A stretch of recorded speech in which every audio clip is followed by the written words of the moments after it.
Okay, we're back in the baby's room. Time to test some spray adhesive to see if it'll work on a couple of the decals that look like they're a little loose. So I read, and this has been used by some people online, but I'm not sure how much adhesive it has. Spray 6 to 8 inches away. I don't want to go too heavy. All right. Come hither. Well, it sticks really well. So now I'm going to let it dry and sit here for a while and then see if it comes off the wall cleanly. We're testing in an area that's freshly painted, but that is very inconspicuous. I think it's going to work. My worries were A, does it come off? And B, does it leave a residue on the wall? And I don't see anything. Get that Gumby. Ooh, he's like super green in this video. Are you destroying Mr. Gumby? Gumby didn't have much of a head left. Or feet. Here you go. Go play.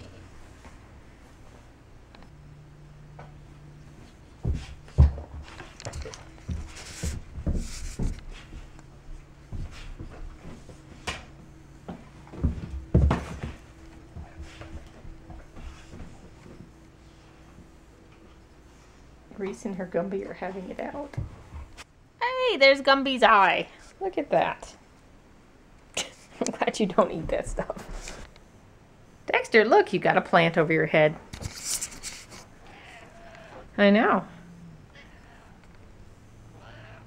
Let's hope this plant does better than the last one that got like these scales on it that I couldn't get rid of. I know. It looked pretty anemic in the end. Well, this is new. It's a turkey bar and a bison bar. Well, they have bison over here and they have beef. Might be something I should give a try and keep in a purse. I don't know if I can do the cranberries, but we could try it. Today is one of those days where you go, how am I going to make it another 2 months? Let alone labor and delivery. Wow. Dexter, I am not moving fast and not moving comfortably. I hear a zoomy little thing. Ooh, you got a mohawk.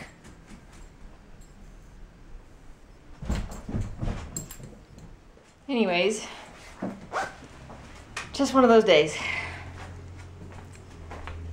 Gotta keep moving forward. Reese, I told you out of the kitchen. Sit it down. You got 30 minutes till dinner, so chill out. Okie dokie. I want to show you a few of the things we got today. I bought a few items to stick in like my car and my purse because I'm finding myself stuck out without really good snacks. So I bought one of these turkey things. We'll try it. It does have dried cranberries in it, which sometimes get me. But it's only got like, I think 10 grams of carbs. 9 grams of carbs. So hopefully there's not too many. I got some almond butter packets.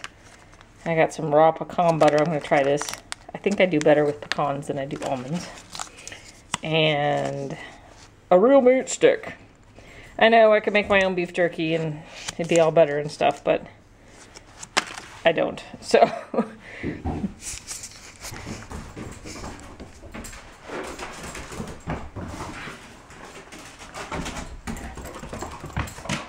did you tree a cat?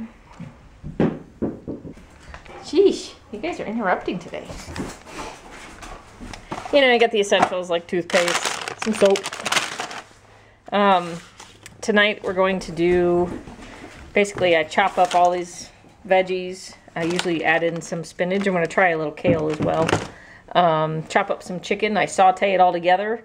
And then I'll usually add a little butter, some seasonings. And at the end, I'll add just a touch of gluten-free pasta.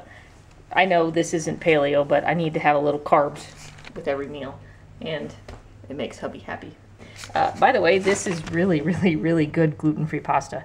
It's a little pricey, but if you want good gluten-free pasta, this stuff is the way to go.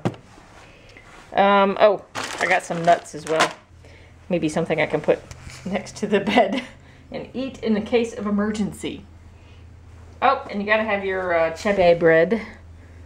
Chebe, however you pronounce it, which is just manioc flour, which is technically not a grain.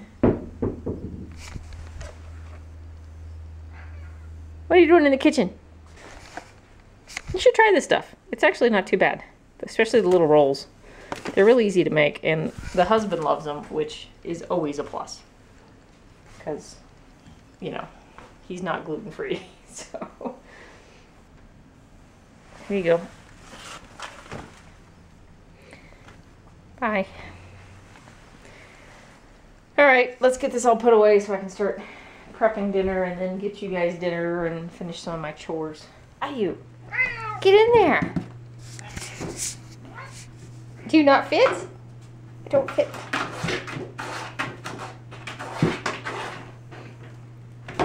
You're not going to be like Maru and get in there and turn around? What about you, Mia? Get in. She's going to try. You don't fit?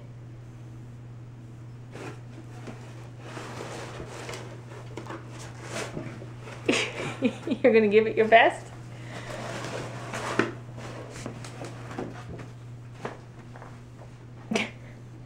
Dexter, don't do it. If you noticed, he was about to bite by you on the butt. I know, B. You and D. It's a hate-hate relationship. So this is a couple of chicken breasts chopped into 1-inch cubes. You could use chicken thighs, boneless chicken thighs. I tossed with some salt, fresh ground pepper, and a little paprika.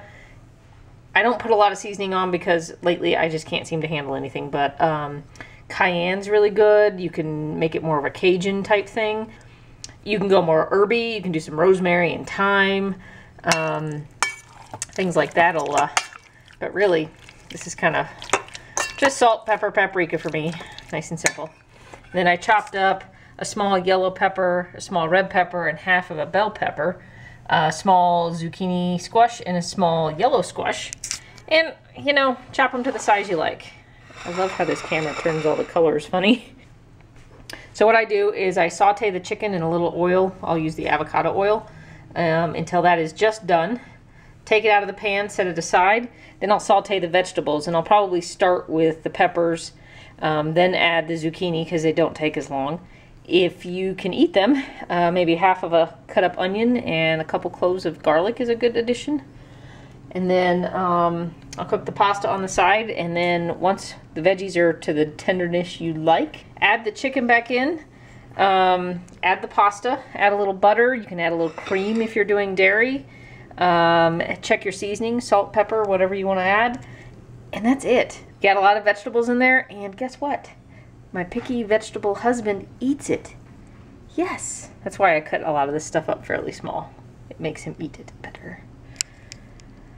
Okay guys, we are prepped. Should I feed you and then we cook? What do you think?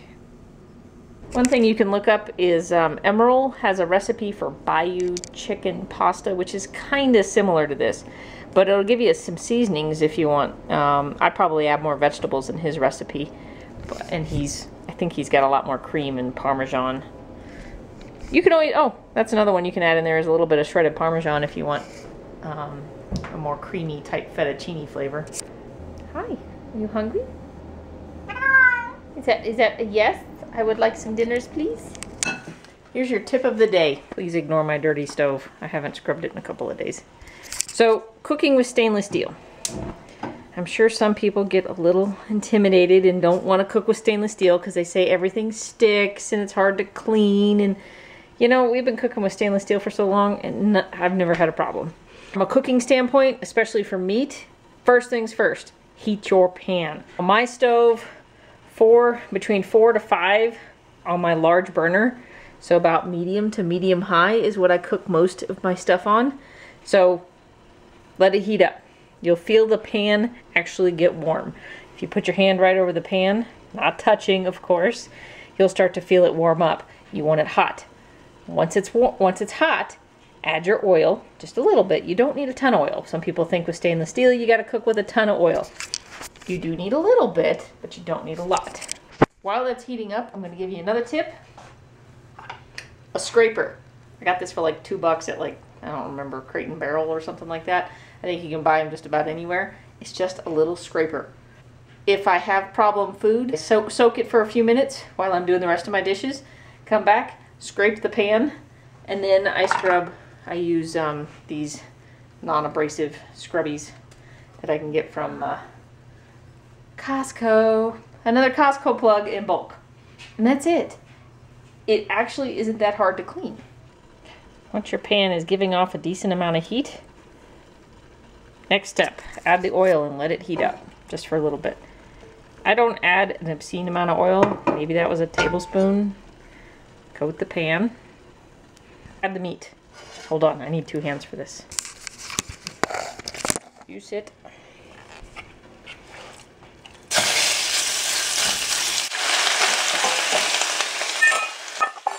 Okay, you hear that sizzle? Your pan's nice and hot. And you're gonna go, oh my gosh, look, it's sticking. See how it's sticking a little bit? That's because you're touching it. Stop touching it. So, as the meat cooks on that one side, it will release from the pan if your heat is enough. So let your meat cook. Once it's cooked on one side, it will release from the pan easily. Look at that. Besides, when you're cooking meat, it's really best to cook it on one side, then cook it on the other, and that's it. Once on each side. Once.